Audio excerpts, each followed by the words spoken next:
ଆପଣଙ୍କ ମାନଙ୍କର ଯଦି ଘରେ ମୁଢ଼ି ଅଛି ତାହେଲେ ଏହି ଭିଡ଼ିଓଟି ଆପଣମାନଙ୍କୁ ନିଶ୍ଚୟ ସହଯୋଗ କରିବ ଏହି ରେସିପିଟି ତିଆରି କରିବା ପାଇଁ। କାହିଁକି ନା ଆପଣ ଅନେକ ପ୍ରକାରର ଉପମା ଖାଇପାରିଥାନ୍ତି, କିନ୍ତୁ ଏହି ରେସିପିଟା ଟିକେ ଅଲଗା ଏବଂ ଟେଷ୍ଟି ମଧ୍ୟ ହୋଇଥାଏ। କାହିଁକି ନା ଏହା ଦେହ ପାଇଁ ଯେତିକି ହେଲ୍ଦି ହୋଇଥାଏ ନା ତାହାଠୁ ଅଧିକ ଟେଷ୍ଟି ବି ହୋଇଥାଏ। କାହିଁକି ନା ଆଜି ଆମେ ମୁଢ଼ି ଉପମା ତିଆରି କରିବା। ଆପଣମାନେ ଶୁଣିକି ଭାବୁଥିବେ ମୁଢ଼ିରେ ଉପମା ହୋଇପାରିବ? ଆଜ୍ଞା ହଁ, ମୁଢ଼ିରେ ବହୁତ ଟେଷ୍ଟି ଉପମା ହୋଇପାରିବ ଏବଂ ପିଲା ଛୁଆମାନଙ୍କୁ ମଧ୍ୟ ଅଧିକ ଟେଷ୍ଟି ଲାଗିବ। ତ ଆପଣମାନେ ତ ଜାଣିଥିବେ ବାରିପଦାର ଫେମସ୍ ହେଉଛି ମୁଢ଼ି ମାଂସ।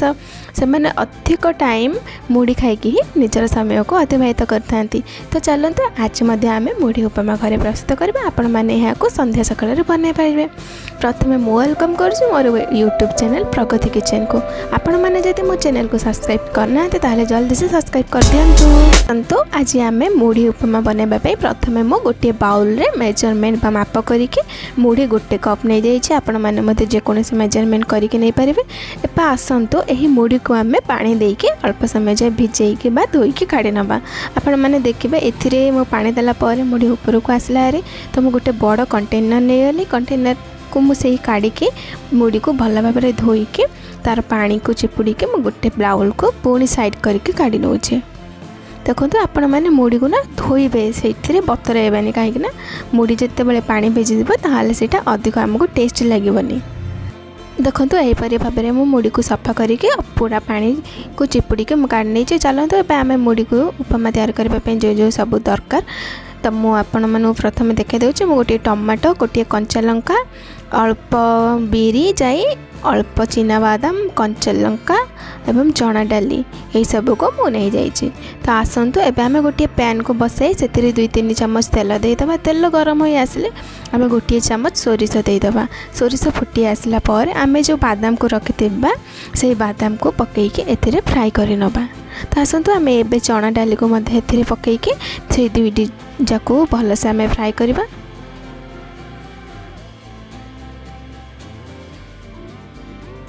ଦେଖନ୍ତୁ ସେଇ ବାଦାମ ଏବଂ ଚଣା ଡାଲି ଯାକ ହୋଇଯାଇଛି। ଏବେ ଆମେ ଗୋଟିଏ ଗିନାକୁ କାଢ଼ିକି ସାଇଡ଼୍ କରିନେବା। କଞ୍ଚା ଲଙ୍କା ଏବଂ ଅଦାକୁ ପକାଇ ନେବା। ପକାଇକି ସେଇଟାକୁ ଅଳ୍ପ ସମୟ ଯାଏ ଭାଜିବା। ଆମେ ପୂର୍ବରୁ ଯେଉଁ ବିରି ଯାଇ ମୁଁ ରଖିଥିଲି ସେଥିରେ ଟିକେ ଅଳ୍ପ ପାଣି ଧୋଇକି ଦେଇକି ଏଥିରେ ଏବେ ଆଡ଼୍ କରିନେଉଛି। କାହିଁକିନା ବିରି ଯାଇ ଟିକେ ଫ୍ରାଏ ହେବା ପାଇଁ ଦରକାର। ତ ଦେଖନ୍ତୁ ଏହିପରି ଭାବରେ ମୁଁ ଅଳ୍ପ ଭାଜି ନେଉଛି। ଆପଣମାନେ ମଧ୍ୟ ଏହିପରି ଭାବରେ କରିପାରିବେ। ଏବେ ଆସନ୍ତୁ ଏସବୁକୁ ଆମେ ଟିକେ ସମୟ ଯାଏ ରାନ୍ଧିଦେବା। ଏବେ ଆସନ୍ତୁ ଆମେ ଏଥିରେ ଭୃଷଙ୍ଗ ପତ୍ରକୁ ମଧ୍ୟ ଆଡ଼୍ କରିନେବା। ଭୃଷଙ୍ଗ ପତ୍ର ପକାଇ ସାରିଲା ପରେ ଏହାକୁ ଟିକେ ଭାଜି ନେବା। ଦେଖନ୍ତୁ ଏହି ସମୟରେ ଆପଣ ପୂର୍ବରୁ କାଟି ରଖିଥିବା ପିଆଜକୁ ଛୋଟ ଛୋଟ କରିକି ସେଇ ପିଆଜକୁ ମଧ୍ୟ ଆଡ଼୍ କରିନେବା। ଆଡ଼୍ କରିକି ଆମେ 2-3 ମିନିଟ୍ ଯାଏ ଫ୍ରାଏ କରିବା। ଦେଖନ୍ତୁ ଆମର ପିଆଜ ଯାକ ଭଲ ଭାବରେ ଭାଜି ହୋଇସାରିଛି। ଏବେ ଆସନ୍ତୁ ଏହି ସମୟରେ ଆମେ କ'ଣ କରିବା ନା କାଟି ରଖିଥିବା ସେଇ ଟମାଟୋକୁ ମଧ୍ୟ ଆଡ଼୍ କରିନେବା। ଦେଖନ୍ତୁ ଟମାଟୋ ପକାଇ ସାରିଲା ପରେ ମୁଁ ଅଳ୍ପ ହଳଦୀ ଗୁଣ୍ଡ ଏବଂ ସ୍ୱାଦ ଅନୁଯାୟୀ ଲୁଣକୁ ମଧ୍ୟ ପକାଇଦେଲି। ଏହିସବୁକୁ ଆମେ ଭଲ ଭାବରେ ମିଶାଇ ଦେବା।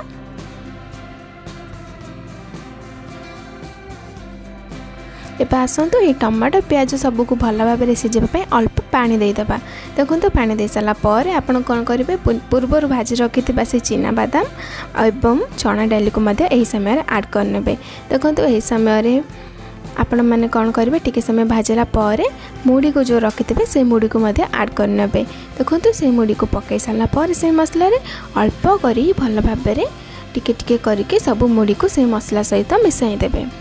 ଆପଣମାନେ ଏହି ସମୟରେ କ'ଣ କରିବେ, ଗୋଟିଏ ଲେମ୍ବୁକୁ ଆଣିକି ଏଥିରେ ଚିପୁଡ଼ି ନେବେ।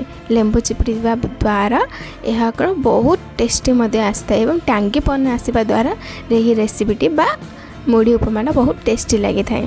ଏବେ ଆସନ୍ତୁ ଆମେ 2 ମିନିଟ୍ ଯାଇ ପୁଣି ରାନ୍ଧିଦେବା। ଦେଖନ୍ତୁ ଆମର ମୁଢ଼ି ଉପମା ଅତି କମ୍ ସମୟରେ ଏବଂ ଟେଷ୍ଟି ହେଲ୍ଦି ୱେରେ ଘରେ ପ୍ରିପେୟାର ହୋଇଗଲା। ଆପଣମାନେ ଏହାକୁ ସର୍ଭ କରିପାରିବେ। ଆପଣମାନେ ଏହାକୁ ସକାଳର ଜଳଖିଆ କିମ୍ବା ସନ୍ଧ୍ୟାର ଟୁକଟୁକିଆପଣର ଭୋକକୁ ମଧ୍ୟ ଦୂର କରିପାରିବେ।